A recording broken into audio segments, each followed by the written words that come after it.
presse, bonsoir et heureux de vous retrouver dans le cadre de ces briefings après les Jeux de la francophonie. Et merci d'ailleurs pour l'accompagnement que vous avez offert à la République parce que ces Jeux ont été un succès, c'est un succès collectif. Et donc, à vous aussi revient la palme pour la contribution qui était la vôtre dans la couverture.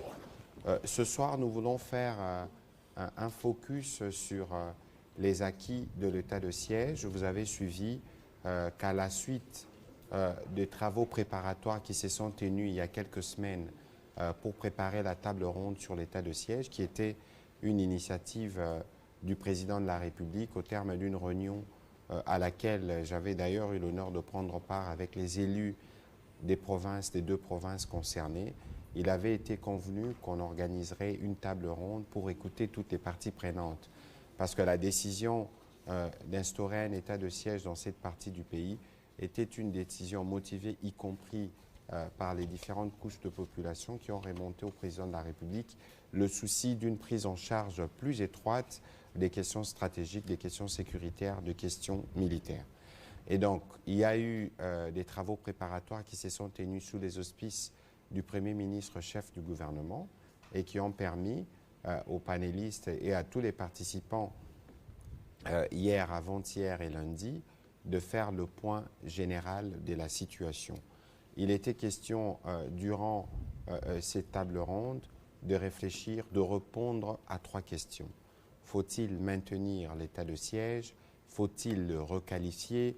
Ou faut-il carrément l'enlever? Il y avait des recommandations qui ont été faites et dont l'exclusivité a été réservée au président de la République.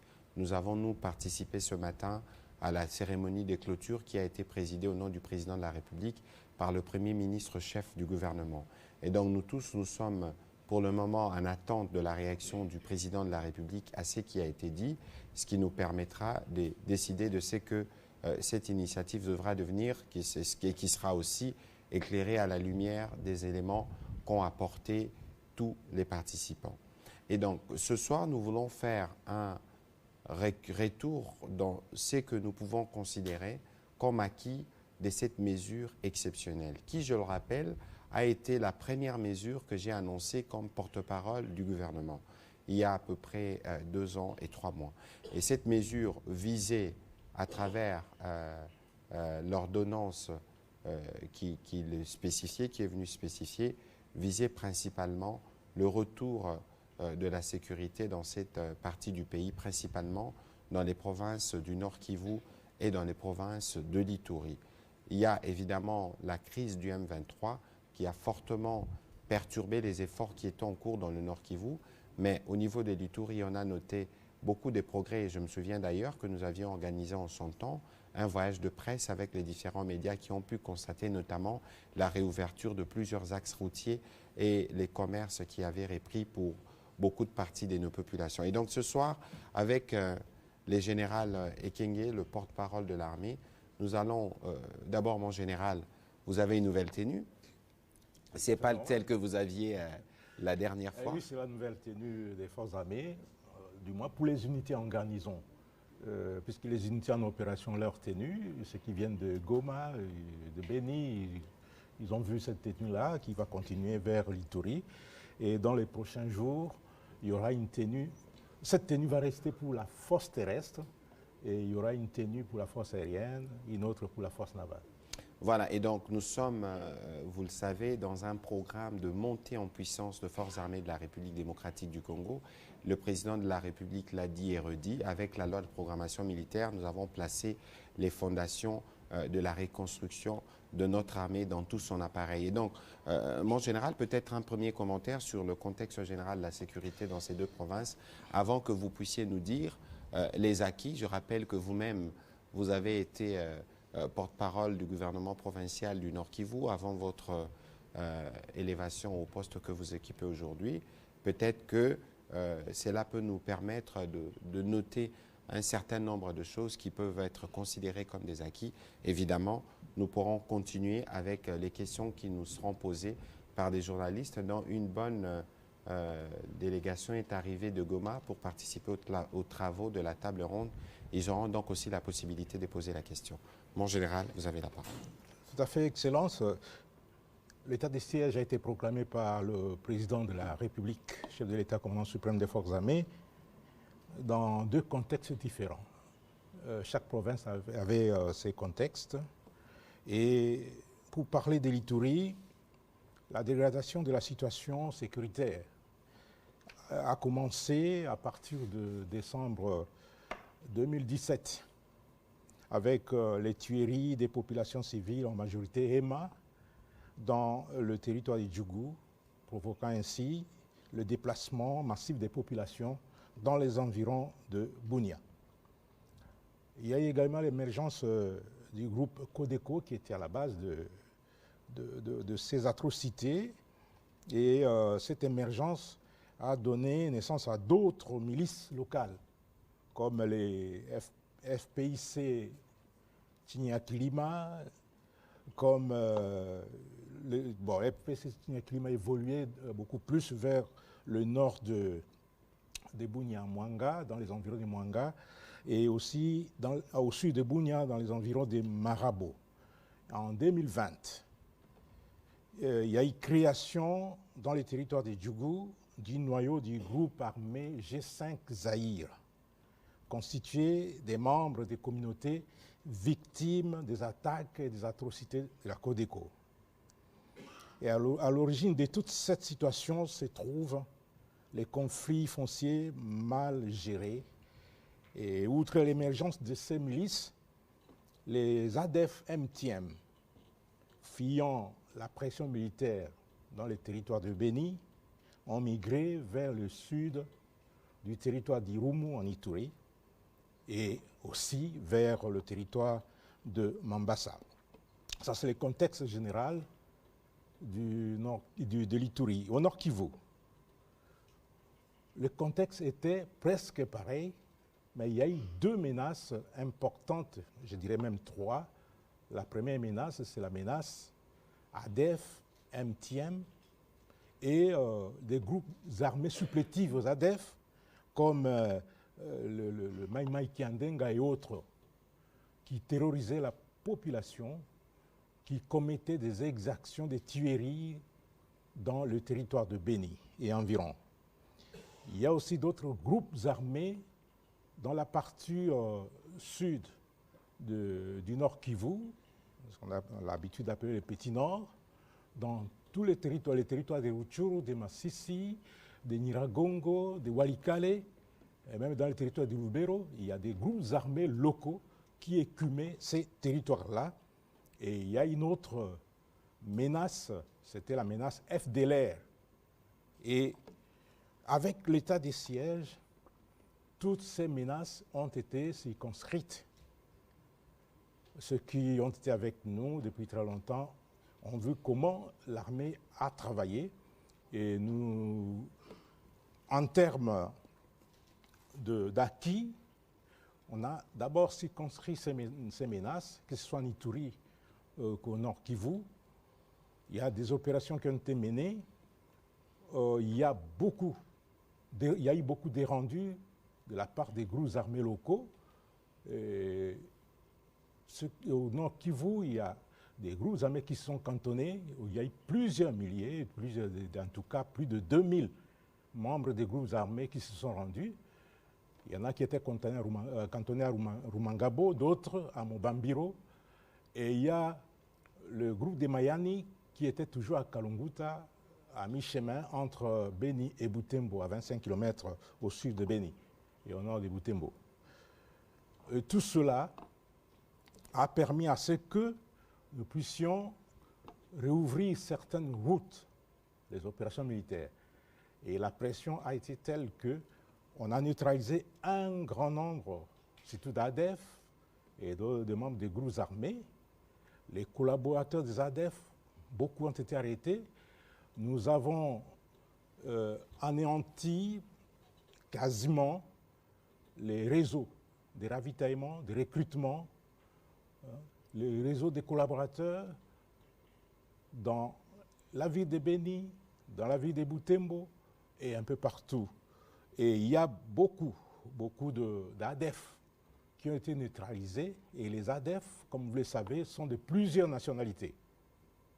Il y a les Omanais qui ont été neutralisés, les Kenyans, les Rwandais, les Ougandais qui étaient majoritaires, les Tanzaniens. Il y a aussi des Burundais même et des Somaliens qui ont été neutralisés. Même un Jordanien qui a été arrêté, un Égyptien aussi, de Centrafricains qui ont été neutralisés. Il y en a qui ont été arrêtés, qui sont ici, et il y en a qui ont été neutralisés. Vous comprenez, le terme neutralisé, c'est un terme en vogue, pour ne pas dire tué.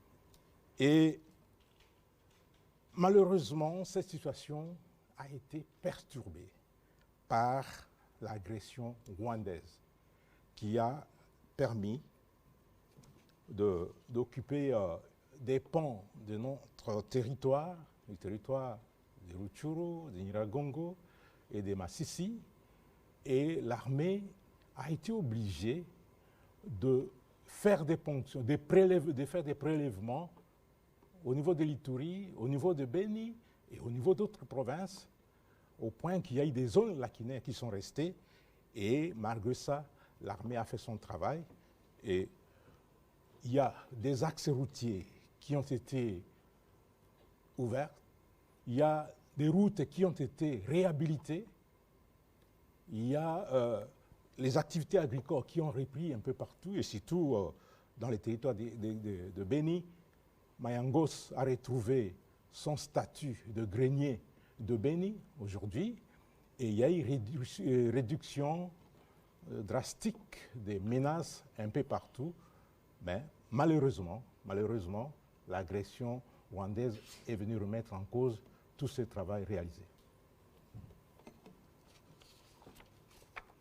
Voilà, merci pour vos mots introductifs. Je rappelle ici que même si ce n'était pas la mission principale des autorités militaires, mais je dois rappeler qu'au niveau du gouvernement, on a noté l'amélioration des revenus, des recettes de ces différentes provinces durant cette période, et peut-être moins de conflits politiques et tout ça. Bon, voilà des points sur lesquels nous allons revenir dans l'échange que nous allons ouvrir avec les journalistes pour nous permettre de donner un certain nombre de détails. Nous reviendrons encore sur ces sujets parce qu'en attendant que le président de la République puisse donner la ligne que nous suivrons, nous pensons qu'il est important, comme nous faisons habituellement, maintenant qu'on a moins de pression sur l'organisation des Jeux de la francophonie, de se focaliser sur ces sujets importants. On va commencer cette série avec Pichou Mulumba.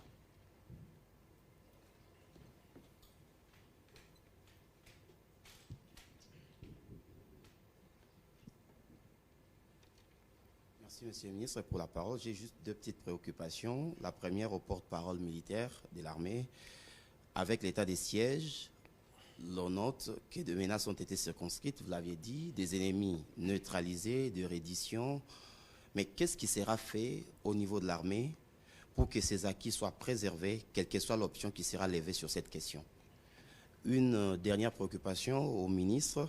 D'après le secrétariat d'État américain, le secrétaire d'État américain Anthony Blinken, il y a une tension à la frontière entre la RDC et le Rwanda et qu'il faut une désescalade. Quel commentaire faites-vous de cette réaction? Bon, écoutez, je suis un peu surpris par cette déclaration des autorités américaines, simplement parce que les généraux les diront mieux que moi. Lorsque vous parlez de la frontière entre la RDC et le Rwanda, mais la frontière, elle est tenue par qui actuellement? Ce n'est pas la force régionale.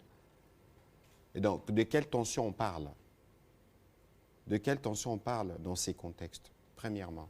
Deuxièmement, je ne pense pas qu'il y a matière à désescalade ici, parce que ça fait plus ou moins plus d'une année que nous avons commencé un processus de discussion avec toutes les parties prenantes pour aboutir à ce qu'on a vu en novembre de l'année dernière, qu'on appelle l'accord de Luanda, qui fixe le cadre qui permet le retour de la paix.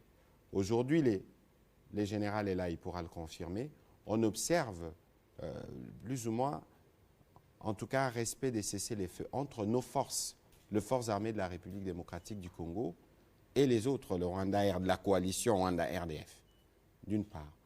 Deuxièmement, on a fait beaucoup de discussions, notamment avec la force régionale, sur le programme de pré-cantonnement. Aujourd'hui, ça fait 5 mois, 5 semaines plus tôt, que tous les matériels a été apprêtés parce que le gouvernement s'était engagé à faire sa part pour aménager les sites de Rumangabo qui a été choisi pour les pré-cantonnements. Ça fait 5 semaines que ces matériels est bloqué à Goma parce que la coalition Rwanda M23 RDF ne veut pas souscrire à un schéma qui était communément convenu. Alors, lorsqu'on veut parler des escalades, de quoi on parle? Parce qu'il y a un schéma qui fixe les rôles de tout un chacun. Je pense qu'on va encore, il y a un besoin de communiquer davantage avec les Américains à ces sujets parce qu'ils font le relais de la propagande rwandaise. Parce qu'ils sont dans une stratégie pour dire que la République démocratique du Congo se prépare à attaquer les Rwandais.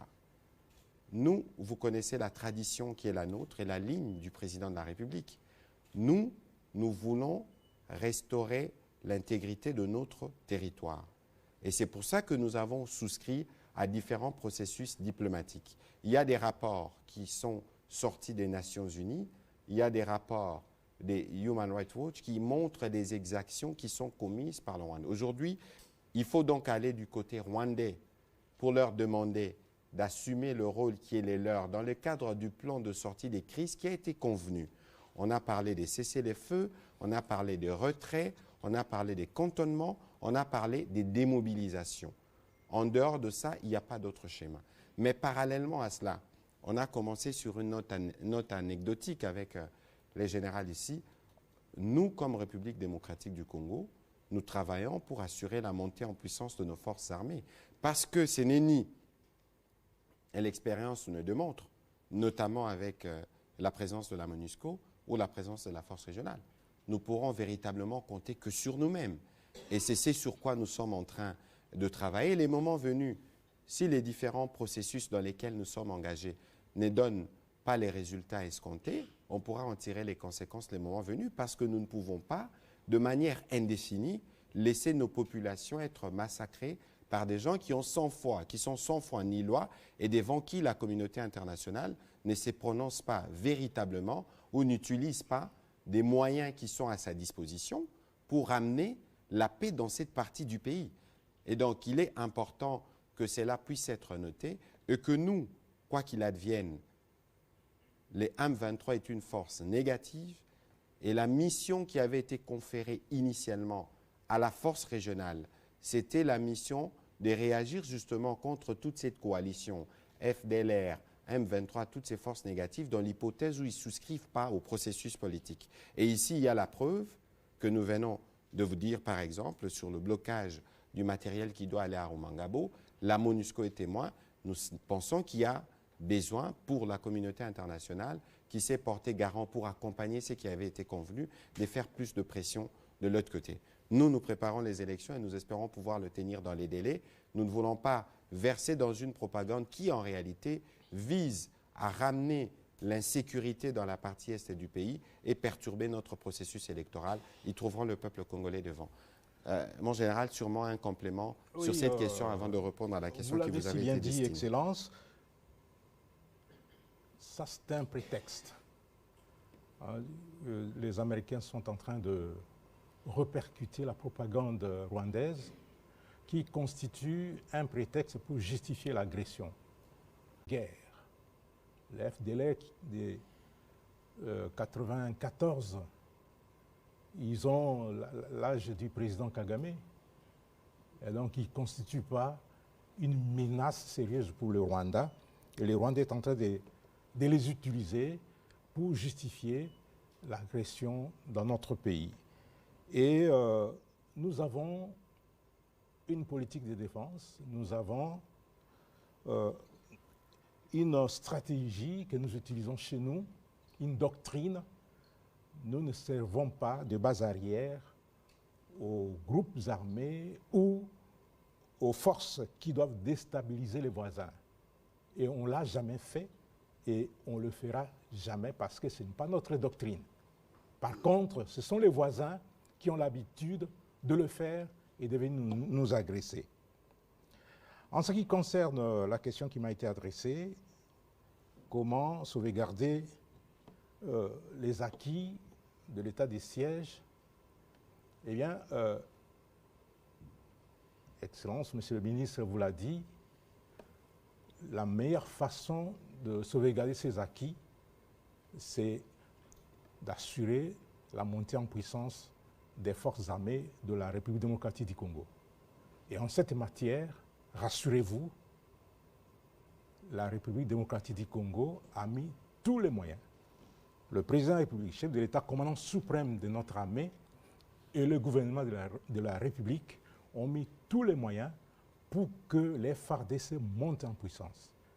Et nous nous préparons pour que cette montée en puissance soit effective, et je ne vous en dirai pas plus. Voilà, on va prendre la question de Marlon Kachamou.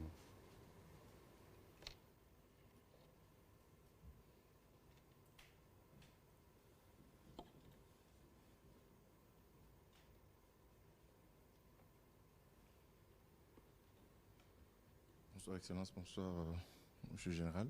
Bonsoir. C'est une question d'actualité posée au ministre de la Communication et Médias. Alors des éléments des FDLR serrés, je dis bien serrés, intégrés au sein de la garde républicaine à Kinshasa, mais également à Lubumbashi. Vous êtes ministre de la Communication et Médias. Quel commentaire faites-vous par rapport à cela? C'est une déclaration faite par Corneille Nangaa, ancien président de la CENI. Bon, écoutez, c'est une déclaration qui me fait rire. Je pense qu'il y a moyen pour lui, et je le lui dirai aussi, de se reconvertir en politique. Mais pour se reconvertir en politique, il faut savoir s'informer. Et savoir s'informer à un tel niveau de responsabilité, c'est un exercice minimum. Pour ne pas justement faire le relais des propos qui sont d'une extrême gravité, et pour lequel il peut même être appelé à répondre devant la justice. Parce que vous savez, et ce n'est pas la première fois que je veux le dire ici, le président de la République a déjà plusieurs fois tenu de réunions d'état-major à certaines, j'ai été associé, où il a dit de manière claire et ferme que aucun officier de forces armées de la République démocratique du Congo ne peut collaborer avec une quelconque force négative. Ici, c'est un ensemble, donc tout ce que vous pouvez avoir comme assemblage de groupes Maï-Maï, etc., et surtout pas avec les FDLR qui sont des forces génocidaires qui, je dois le rappeler, tuent d'abord les Congolais. Alors, comment vous pouvez penser que l'on intègre dans l'unité d'élite qui s'assure de la sécurité du président de la République de forces comme celle-là? Et comment intellectuellement, vous pouvez soutenir une telle initiative? Si ce n'est, et c'est compréhensible par rapport au contexte électoral, vouloir verser dans la diabolisation et dans la basse politique. J'espère qu'ils pourront, comme je l'ai dit souvent, quitter la périphérie et venir sur des vrais sujets. Je voudrais me faire compléter sur cette question par le général qui peut nous dire un peu plus, parce que lorsqu'on parle de la collaboration de forces armées de la République démocratique du Congo avec de forces négatives, on en parle pour certains, et c'est l'argument du Rwanda, pour dire, écoutez, parce qu'il y a des FDLR, nous avons une force terroriste des M23 qui tue, qui massacre, qui viole de manière décrite par les rapports, que ce soit de Human Rights Watch ou des experts des Nations Unies. Mon général. Oui, Excellence, je suis tenté de dire que beaucoup de Congolais, pas beaucoup, mais certains Congolais, par leurs propos, par leurs actes, par leurs agissements, démontrent leur soutien à l'agression rwandaise. Et des gens pareils, si on les interpelle par nos services, ils vont crier que ce sont des acharnements contre des politiciens. Vous croyez que la RDC manque de jeunes qui peuvent venir dans l'armée? Vous avez vu combien ils sont venus lorsque le président de la République a lancé la mobilisation générale. Donc, plus ou moins 40 000 dans les centres d'instruction. On a refoulé les autres. Alors pourquoi aller s'acharner? Pourquoi prendre les FDLR pour les mettre dans une unité d'élite comme à la garde républicaine? Pour qu'ils fassent quoi? Pour moi, c'est honteux de voir un homme de cette carrure prononcer des propos pareils. Moi, je ne suis pas politique, je suis militaire, mais je regrette tout simplement. Voilà, on va prendre la question de Touvé Oundi, qui est toujours à la chasse des questions liées sur l'état de siège. Caribou Kinshasa. Merci, Excellence. J'ai 2 ou 3 petites préoccupations. La première préoccupation est autour de la table ronde qui s'est clôturée aujourd'hui. On a senti une soif non achevée des participants. Après le discours du Premier ministre, il y a ceux qui ont crié l'éveil, il y a ceux qui ont crié maintien. À quand la communication du chef de l'État sur la question? La deuxième préoccupation, c'est finalement, avez-vous été interdit au journal officiel de publier la loi portant sur la réserve armée de défense qui a été votée au Parlement au mois de mai, le 20, et le 20 avril et le 4 mai au Sénat, parce que cela pose encore un problème d'encadrement de tous ces jeunes qui, lors du discours du 3 novembre 2022, se sont mobilisés pour barrer la route à cet envahissement. Aujourd'hui, on fait face à plusieurs groupes dits Ouazalendo dans la ville de Goma, à côté de Goma, dans les périphéries. Est-ce que cette loi-là souffre d'une certaine rélecture afin que finalement l'encadrement de ces jeunes s'efface? Et aussi pour le général, il y a un bon spot que nous diffusons depuis un certain temps sur nos chaînes. La méthode a changé. J'espère que vous connaissez ce spot qui montre que les FARDC ne seront plus à la défensive, mais passeront à l'offensive. Et à quand l'offensive? Parce que la rentrée scolaire à Rutshuru est en train de se faire, soit c'est les M23 qui invitent les parents à amener les enfants à l'école, soit la société civile dit on n'y va pas. Alors à quand cette offensive pour libérer la route de Rutshuru? D'ailleurs, pour peut-être une certaine précision, le gouverneur Constant Ndima avait signé un communiqué demandant aux services de la DGM, de l'OCC et de l'OFIDA, ou de la DGDA plutôt, de s'apprêter à retourner à Bunagana sous escorte de EAC. Alors, où en sommes-nous? Voilà, vous posez plusieurs questions intéressantes en même temps. Dans ce qui s'est passé cet avant-midi au Palais du Peuple, j'y étais. C'est aussi un bel exemple de démocratie où j'ai vu des part et d'autre de papier blanc, maintien, levé, maintien, levé. Nous pensons que c'est bon, les opinions se sont exprimées, mais il faut considérer que ces sujets sur la levée de l'état de siège, on a commencé à l'aborder depuis les débuts de l'année, parce que je me souviens que quand le président a reçu les différents caucus des sénateurs et des députés de 2 provinces, nous y étions, c'est là que l'idée de faire la table ronde avait germé. Avant qu'on arrive à la tenue effective de la table ronde, il y a eu des travaux préparatoires. Ça veut dire qu'on a eu déjà 3 à 4 occasions où on a commencé à discuter du sujet. Et au regard même de l'importance du sujet, ce n'est pas évident que les débats peuvent se terminer. Et donc aujourd'hui, mais malheureusement, il y avait la contrainte du calendrier qui faisait que l'essentiel de travaux, l'essentiel de points ont été coulés en termes de recommandations. Bon, le président de la République qui se trouve ce soir à Luanda pour le passage du bâton de commandement de la SADC pourra, en son temps, évidemment, tirer les conséquences de propositions qui lui ont été faites. Ici, il faut savoir qu'il y a l'impératif de la sécurité demeure. Dans un contexte où vous avez des voisins qui sont belliqueux, qui en réalité préparent la guerre ou préparent à maintenir cette partie du pays dans une situation d'insécurité, et nous devons donc rester vigilants. Nous avons des impératifs, notamment ceux portant sur l'organisation des élections, etc.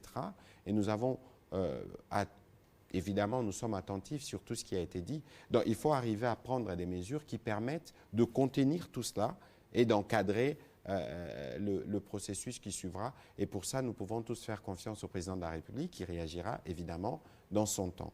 Sur la deuxième question, d'ailleurs, aujourd'hui, je devais voir les directeurs du journal officiel parce que même la loi sur la presse n'a pas encore été promulguée.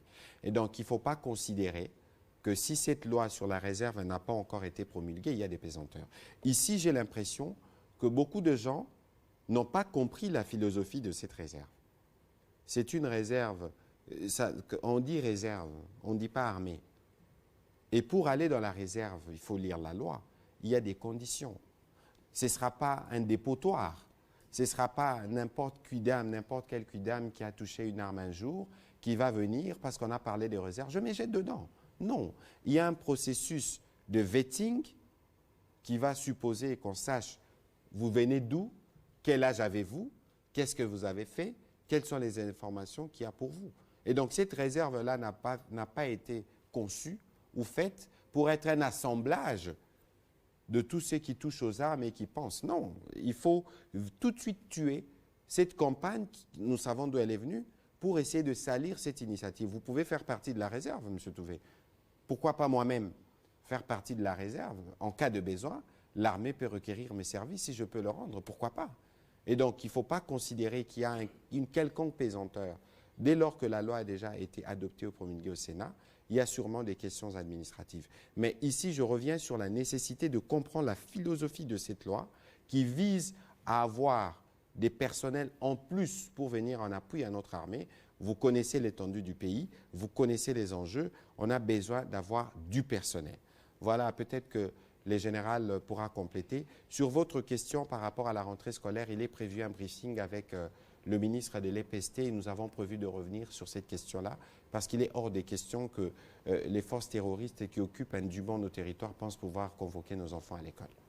Merci. La question sur la loi de la réserve armée, vous l'avez si bien abordée. Je répète ce que le ministre a dit. Ce n'est pas tout le monde qui peut venir et puis entrer pour servir des réserves. Il y a des conditions et il faut remplir ces conditions-là. Et les premiers à remplir les conditions, ce sont les gens, les retraités, qui sont partout dans le monde. Les retraités, en France, on parle de 2S, donc quelqu'un qui est amené à la retraite. Et il est la réserve de l'armée. Vous voyez ce qui se passe en Israël. Quand il y a la guerre, on rappelle tout le monde. Les retraités, ceux qui ont fait les services minimums de l'armée, comme les gens qui font les services obligatoires. Il y a quelque chose qui a été prévu ici chez nous pour les gens, pour les universitaires qui vont passer un service minimum pour connaître le b.a.-ba de l'armée. Ces gens-là, on peut les récupérer et aussi, la loi va définir, ça c'est une loi, mais il y aura également des textes d'accompagnement de cette loi-là qui vont définir les conditions d'adhésion à cette réserve de l'armée. Il y a quelque chose que j'ai oublié de dire lorsqu'on a parlé du tweet du secrétaire d'État américain, et la frontière, notre frontière avec le Rwanda est totalement contrôlée par l'armée rwandaise, le ministre l'a dit, et la force de l'EAC. Les FARDC ne sont pas là. Et comment les FARDC vont planifier une attaque, fût-elle avec les FDLR? S'il y a les FDLR, les Rwandais sont là pour combattre les FDLR. Et ils sont dans notre territoire, là où il y a les FDLR. Ça, c'est un faux problème. La méthode a changé à quand l'offensive pour libérer la route de Rutshuru. Le gouverneur a signé une note pour demander à tous les services de s'apprêter pour être déployés à Bunagana. C'est tout à fait normal. Toute cette partie-là ne restera pas éternellement occupée. Nous nous préparons pour récupérer notre territoire. Et demander aux militaires à quand l'offensive, c'est trop demander, puisqu'un militaire ne vous dira jamais quand est-ce qu'il va mener l'offensive. Merci. Mais alors, si je peux me permettre un commentaire sur le sujet, il y a un plan. Je reviens encore sur ce qui avait été prévu à Luanda. On a parlé des cessez-le-feu, on a parlé de retrait, on a parlé de cantonnement, on a parlé des démobilisations. C'est les schémas dans lesquels nous avons souscrit. Et même si le général ne peut pas dire ce qu'ils ont dit, mais ici, il y a une option. Celle que nous avons choisie, c'est la voie de la diplomatie qui nous permet, vous venez du Nord Kivu, vous avez été témoin, nous étions là, de la situation humanitaire qui est déjà celle-là. Et donc, toute opération militaire, avant que nous, on l'amène, parce que c'est sur notre territoire, nous regardons le prix que cela coûte en termes de vies humaines. Et donc, si aujourd'hui, la patience dont nous faisons preuve en face de cette situation qui dure depuis des mois, c'est parce que justement, nous pensons que par cette voie-là, on peut atteindre les résultats, mais nous n'attendrons pas indéfiniment. C'est évident. On va prendre la question de Jacques Amboka.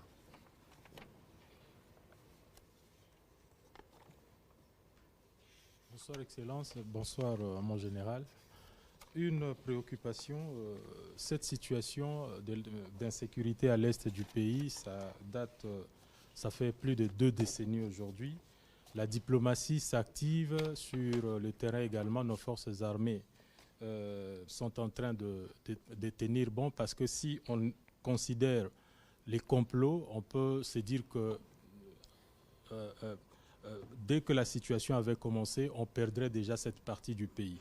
Est-ce qu'à un certain moment, Excellence, Monsieur le Ministre, vous n'arrivez pas à cette conclusion selon laquelle la République démocratique du Congo est seule, n'a pas d'alliés, parce que justement, si on avait des alliés fiables, depuis que cette situation avait commencé, on trouverait déjà solution. Mon général, sur le terrain, abordant presque dans la même direction, est-ce que vous ne vous rendez pas compte que malgré que vous pouvez avoir des alliés, les armées des autres pays, mais sur terrain, il y a cette réalité qui peut vous pousser à conclure que les forces armées combattent seules, il n'y a pas des alliés, parce que si justement il y avait des alliés, on trouverait déjà solution.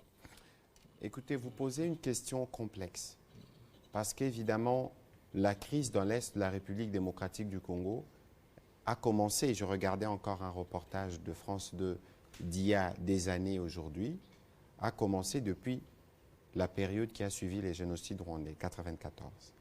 Si on doit simplement essayer de faire un bilan, on parle de plus de 5 millions ou millions de morts, mais il y a quand même dans le lot 2 chefs d'État.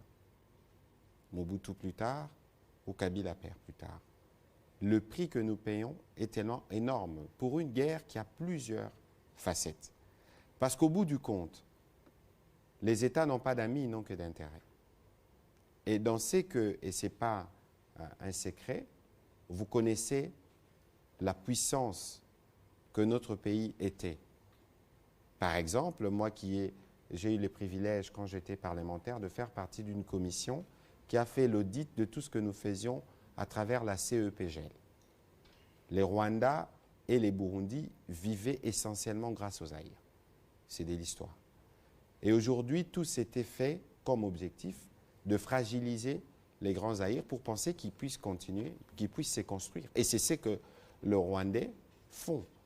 Et malheureusement, lorsque le président de la République arrive aux responsabilités, il finit par dévoiler les jeux rwandais parce que lui, il a proposé. Il a proposé, nous étions à Goma, c'était en juin 2021, de faire des partenariats entre États de la manière la plus transparente. Mais la réponse que nous avons eue démontre à suffisance qu'il n'y a pas de ce côté-là un besoin de voir la paix restaurée dans cette partie du pays parce que c'est la partie qui sert de réserve pour leur économie. C'est bien clair. Mais maintenant, qu'est-ce que nous faisons? C'est cela le plus important. Premièrement, on va couper court à tous les circuits d'approvisionnement frauduleux dans les secteurs de mines. Vous avez vu l'initiative de Primera Gold qu'on a mise en place pour réussir à retracer. Et de ce point de vue, Vous avez vu, par exemple, il y a un sujet belge qui s'appelle Alain Gotz qui a été sanctionné parce qu'il construit des raffineries d'or dans des pays qui ne sont pas, qui régorgent pas de ressources en or. Donc, c'est de l'or qui est pillé ou pris frauduleusement en République démocratique du Congo pour être raffiné de l'autre côté et être vendu. Vous avez vu que depuis qu'on a commencé avec Primera Gold, on a produit plus de kilos d'or que nous l'avons produit depuis les 10 dernières années. Simplement parce qu'il y a un mécanisme et des contrôles. Tout ça énerve. Et lorsque de notre part, nous travaillons à la montée en puissance de notre armée, parce que nous avons compris le besoin stratégique de protéger notre pays, on fait une réserve où on veut prendre des Congolais en plus pour être à la disposition de la défense de la patrie. Il n'y a pas de meilleure stratégie que celle-là, parce que nous devons nous assurer la défense de notre territoire pour être sûr que nous exploitons nos richesses en faveur de Congolais. Et ceux qui sont aux alentours, qui se sont construits par des massacres et par des pillages dans l'est de la RDC, ne pourront évidemment pas nous laisser en paix. Mais il faut considérer que nous sommes à la fin du cycle, justement, de ces cycles de pillage, de ces cycles de tueries, de ces cycles de massacres. Et nous pensons que la stratégie mise en place par le président de la République, qui combine à la fois la diplomatie, qui combine à la fois la montée en puissance de forces armées, pourra nous donner du résultat pour assurer non seulement la défense de notre territoire, la protection de nos populations, mais aussi une meilleure production de nos ressources qui répondront à tous les critères de traçabilité. Voilà la réponse. Mon général. Oui, la situation que nous vivons actuellement en Ituri et au Nord Kivu font partie d'un plan concocté par Kigali et ses alliés. Puisque imaginez que la paix et l'autorité de l'État reviennent au Nord Kivu en Ituri, et bien, il y aura un boom économique au Congo. Ça, c'est une évidence. Ce sont des recherches que nous avons faites au niveau des services. Il y aura un boom économique au Congo. Alors, pour la survie du Rwanda, comme régime, comme économie, comme système, il faut maintenir l'instabilité dans ces deux provinces. Et c'est ça la raison de l'agression. Si on ne maintient pas l'instabilité et l'insécurité au Nord Kivu, au Sud Kivu, le Rwanda cessera d'exister comme régime et comme système actuel. Donc, le président de la République, c'est un visionnaire. Il a compris les enjeux. Et il mise sur la montée en puissance des forces armées parce que personne d'autre ne viendra défendre ce pays plus que les Congolais. Tout à fait. Tous ceux qui viennent, ils viennent pour les intérêts, comme l'a dit le ministre. Mais c'est lui qui défendra jusqu'au sacrifice suprême ce grand et beau pays, c'est les Congolais lui-même. Donc la meilleure façon de pérenniser les acquis de l'état des sièges, la meilleure façon de développer notre pays, c'est d'avoir une armée bien formée, bien équipée, bien entraînée. Et cette armée bien formée, bien équipée, bien entraînée, qui monte en puissance, va assurer l'intégrité, la défense de l'intégrité de notre pays, la défense de nos frontières et la protection de nos populations sans qu'on ait besoin de l'apport extérieur. Mon général, je suis resté sur ma soif sur la question. Est-ce que vous ne vous sentez pas seul, bien qu'il y ait des alliés qui viennent les armées des autres pays? Nous ne comptons pas sur les alliés, nous comptons sur nous-mêmes, sur nos propres efforts. D'abord, les autres viennent en appui. Mais l'essentiel de la défense de l'intégrité de notre territoire, c'est nous. Et c'est pourquoi on met tous les moyens, on met tous les paquets et nous nous préparons sérieusement. Et je crois que lorsque le général parle des armées qui viennent en appui, mais c'est parce que le problème de la sécurité dans l'est de la RDC est un problème régional. On parle des FDLR qui sont rwandais, donc qui constitue un problème de sécurité à la fois pour nous et pour eux. On parle des ADF qui sont ougandais, qui constituent un problème de sécurité pour nous et pour les autres. Et donc, s'il y a eu cette entente pour qu'il y ait toutes ces forces, c'est parce que justement la question de leur sécurité est aussi concernée par la sécurité dans l'Est de la RDC. Et donc, toutes ces choses doivent être mises en perspective, mais nous pensons que seules nos forces armées, lorsque le processus en cours pourra atteindre sa maturité, pourront évidemment être en mesure d'apporter toutes les réponses. On va prendre les dernières questions, parce que ce soir, il y a un programme spécial de journal à la RTNC avec l'honorable Colette Chomba, dans le cas des 50 ans de l'IFACI, qu'il ne faut pas qu'on grignote beaucoup de temps. On va prendre les questions en série. Dans une question, on commence par Daniel, Alain Lino, Paul Matendo et notre ami de TV5. On prendra la question en égal à la fin. Daniel, allez-y, s'il vous plaît.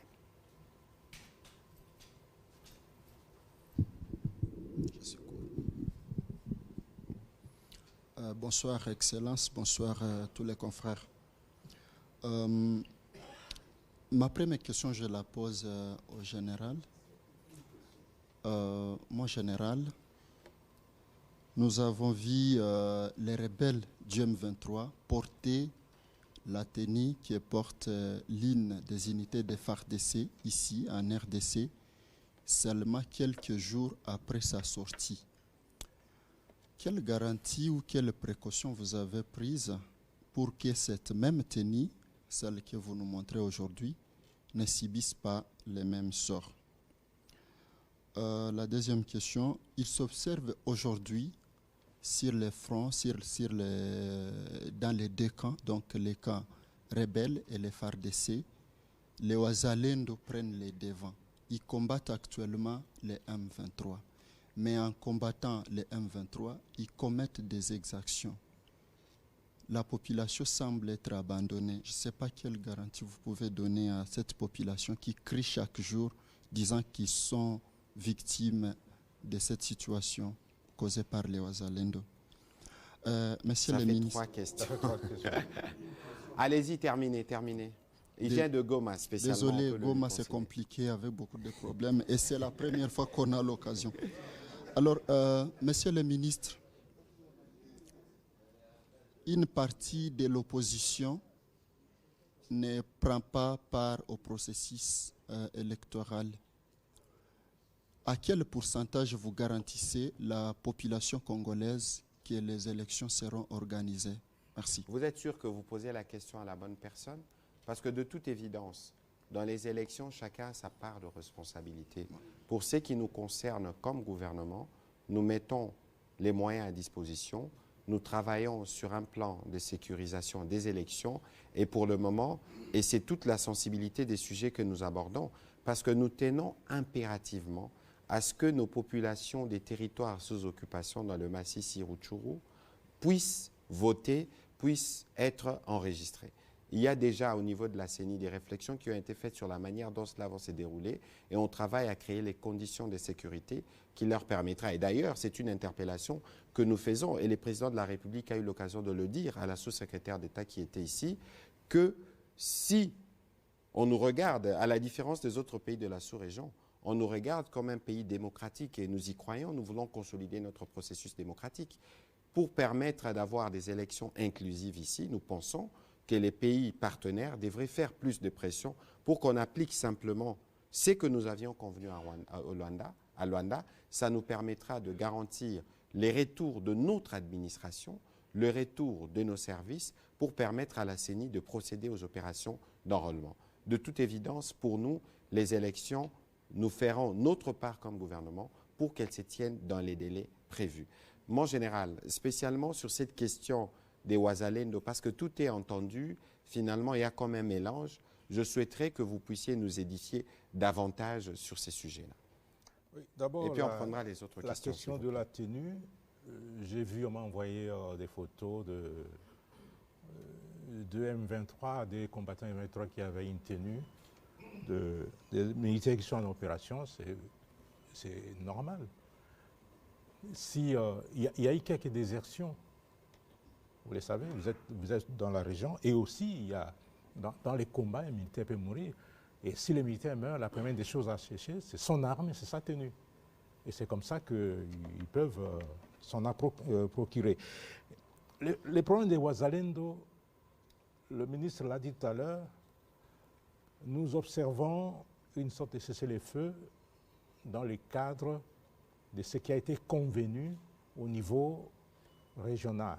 Il y a eu les accords de Luanda, il y a eu les accords de Nairobi, et nous sommes dans les qui-vive, nous observons une sorte de cessez-le-feu, et nous ne nous affrontons pas, en principe, à part quelques escarmouches qui peuvent avoir lieu ci et là. Mais les Ouazalendo, eux, ils ne sont pas contrôlés par l'armée. Hein? Tout à l'heure, là, j'ai échangé avec le ministre ce matin. Les Ouazalendo ont pris les armes à l'époque de M. Laurent Désiré Kabila pour combattre qui? Pour combattre les agresseurs. Et maintenant que les conditions qui ont favorisé leur création reviennent, ils sont dans leur droit de défendre leur patrie. Mais ce qu'on déplore, ce sont les exactions. Et vous avez suivi qu'il y a eu même des escarmouches entre les FARDC et quelques Ouazalendo du côté de Kilolirwe, sur la route de Kilolirwe. Et on a dû récupérer les vaches et arrêter même les quelques Ouazalendo qui sont aujourd'hui détenus et entendus. C'est pour dire que nous ne pouvons pas cautionner ces genres d'attitudes. S'ils sont là pour défendre leur pays, ils ne peuvent pas s'attaquer à la population ou au bien de la population. Ça, c'est strictement interdit. Voilà, merci. Merci beaucoup, Monsieur le Ministre. Je m'appelle Paul Matendo. Petite question au général. Vous avez parlé de la multiplication de forces, de groupes armés pendant l'état de siège. Plusieurs sources disent que l'état de siège, c'était un échec prévisible, tout simplement parce que les forces armées sont très infiltrées. Est-ce que vous avez la même impression? Monsieur le ministre, vous avez aussi... Une question, Monsieur Paul Matendo, s'il vous plaît. Une question sous l'angle économique, si vous voulez bien. Vous avez dit que l'un des acquis de l'état de siège, c'est l'amélioration des recettes. Quelques jours avant la tenue du forum, le mouvement citoyen Lucha a recommandé au gouvernement de mettre sur pied la politique d'allègement fiscal et de redressement économique pour permettre aux gouverneurs civils et aux opérateurs économiques de récupérer les temps perdus pendant l'état de siège. Ça vous inspire quel commentaire? Merci. Aucun. Merci. Là, nous parlons des acquis de l'état de siège. En entendant que le président de la République se prononce, les téléspectateurs aimeraient savoir quelle a été la tendance dégagée, la majorité. Il y a eu des commissions, maintien, levée ou réqualification. Nous avons eu l'impression d'aborder des gens, des gens que nous avons rencontrés aujourd'hui, des différentes commissions, parler presque le même langage en ce qui concerne cette levée de mesures de l'état de siège, parlant de l'échec dans tous les sens. Et j'ai abordé des députés de la majorité, je croyais être devant ceux de l'opposition par exemple. La question est celle-ci. Est-ce que les téléspectateurs peuvent, à partir de maintenant, avoir une idée sur la tendance qui s'est dégagée? Est-ce qu'il s'agit de la lever comme la majorité? Écoutez, je crois qu'il ne faut pas qu'on aille dans la philosophie ou dans les spéculations. Les travaux, d'abord sur cette question de la sécurité, il n'y a pas d'opposition ni de majorité. Il faut que cela soit bien clair. Il faut savoir aussi que l'idée de l'état de siège a été une idée qui est venue de la base parce qu'il y avait un besoin de répondre à un problème de sécurité. Et nous sommes ici dans un contexte où nous voulons construire une solution d'ensemble. Et je vous ai déjà donné la réponse tout à l'heure lorsqu'on dit tout a été destiné au président de la République qui était là à l'ouverture. N'eût été le voyage à Luanda, il aurait été aussi là à la clôture. Il y a des voix des uns qui sont pour, des uns qui sont contre. Ne spéculons pas, parce que nous avons ici le président de la République qui a des éléments de ceux qui étaient dans la salle et de ceux qui sont restés en Ituri, dans les Nord Kivu, et des compatriotes, parce qu'on a associé des gouverneurs d'autres provinces qui peuvent aussi avoir un mot à dire. Je pense qu'ici, la table ronde a eu lieu, les recommandations ont été formulées. Attendons la réponse du président de la République. Merci. Merci. Échec prévisible de l'État d'essai. Prévisible. Ça, c'est un qualificatif un peu compliqué. Mais c'est selon. Ça dépend de quel camp on se trouve. Il y a des gens qui apprécient l'état des sièges. Il y en a qui n'apprécient pas. C'est leur droit. Mais le mal est qu'on s'attaque aux gouverneurs. C'est comme si ce sont les gouverneurs qui ont demandé l'instauration de l'état des sièges, alors que son Excellence vous l'a dit, c'est la population à la base qui a demandé ça. Et le chef de l'État l'a matérialisé. Que l'état des sièges soit là, qu'il ne soit pas là, qu'on reconduise, qu'on requalifie, qu'on supprime l'état des sièges, l'armée va rester. Et l'armée va accomplir ses missions. Elle va continuer à accomplir ses missions régaliennes. Et les gouverneurs que vous voyez là, ils n'ont pas fait une demande d'explication, une demande pour être affectés comme gouverneur militaire au Nord Kivu en Ituri. C'est une décision politique, une décision de l'autorité, et l'armée est aux ordres. Le jour où on dira que c'est terminé, le lendemain, les gouverneurs feront leurs valises et ils vont rentrer à Kinshasa. Ne vous en faites pas. Et si on dit qu'il faut continuer, il faut continuer. Puisque nous sommes aux ordres, nous dépendons de la décision politique. Et le ministre vous l'a dit, nous, en tant qu'armée, nous n'avons pas à commenter des décisions politiques. Nous les subissons. Et les commentaires sur la levée, le maintien ou la requalification de l'état des sièges, ça nous importe peu.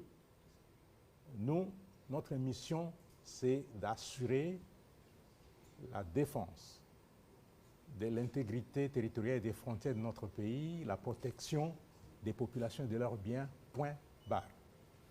Voilà, on doit terminer malheureusement parce qu'on doit rendre l'antenne. Alain Lino, parce que vous êtes debout, la question à Lingala, on prendra prochainement. Merci. Comme ça, on termine une fois pour toutes. Merci. Une question au porte-parole militaire des FARDC. Excusez-moi, je ne suis pas contre l'armée, mais je trouve que vous n'avez pas été précis lorsqu'il fallait parler des acquis de l'état de siège. Ça devrait nous prendre toute une soirée. Pas seulement neutraliser en nous citant les Égyptiens, tout ça. Alors, vous avez dit, justement parlant des acquis de l'état de siège, vous conjuguez au futur pour dire, pour préserver les acquis de l'état de siège, il faut une armée bien outillée, une armée bien formée.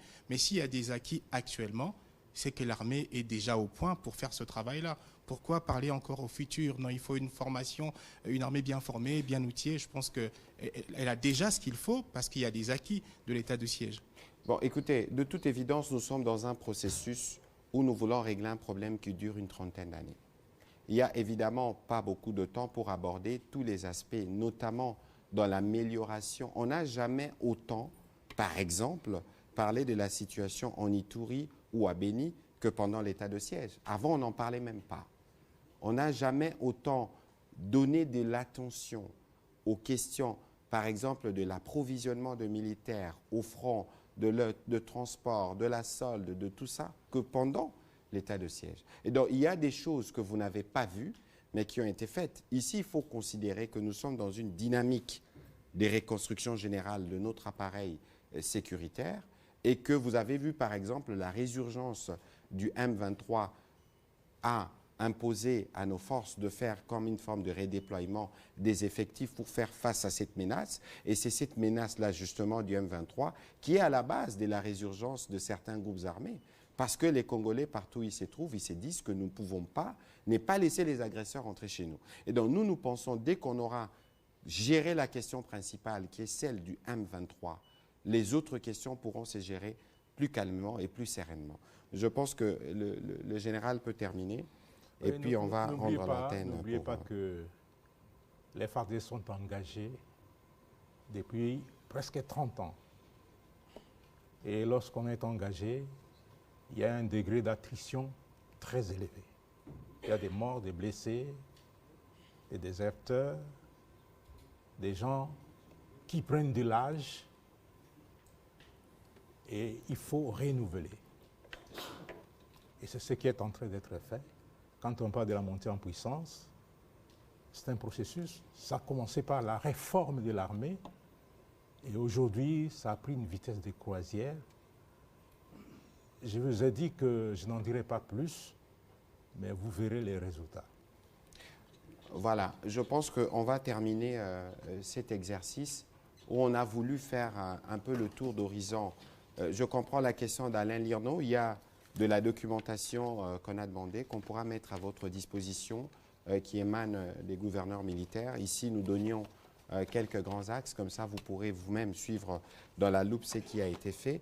Mais il faut savoir, comme j'ai coutume de le dire, que vous pouvez tout nous reprocher, mais vous ne pouvez pas nous reprocher la volonté de faire différemment. Et pour ce qui concerne les forces armées de la République démocratique du Congo, la fondation a été placée. Nous avons une loi de programmation militaire. Nous avons toutes les initiatives qui ont été prises au niveau du commandement, du haut commandement, donc par les présidents de la République lui-même. Et c'est durant cette période de l'état de siège que nous avons en plus ravivé la flamme nationale à travers la campagne Bendele Koyate ou Défendons la patrie. Jamais je n'ai vu autant de mobilisation autour de nos hommes en uniforme. Et l'appel du président de la République du 3 novembre en est une preuve, parce qu'il y a eu plus de 20 à 30 000 jeunes Congolais qui ont accepté de s'enrôler dans l'armée. Voilà, nous allons terminer ce soir. Merci, monsieur le porte-parole de l'armée, de vous être associé à cet exercice de redevabilité. Nous espérons pouvoir compter sur vous pour d'autres exercices pour nous permettre de bien édifier nos journalistes et d'éviter les pièges de ceux qui trament des propagandes et des campagnes hostiles à la République démocratique du Congo. Heureusement qu'avec le président de la République, nous avons démontré, notamment à travers le jeu de la francophonie, que plus rien ne sera comme avant et que les préjugés ne nous ressemblent pas. Nous allons montrer la vraie face des Congolais. Merci à vous et bonne soirée. Merci.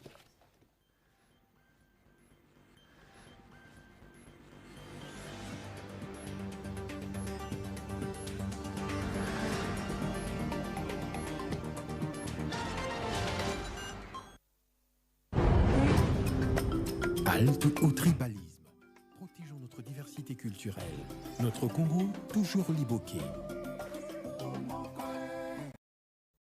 L'Institut facultaire des sciences de l'information et de la communication IFASIC a 50 ans et le célèbre avec la radio-télévision nationale congolaise.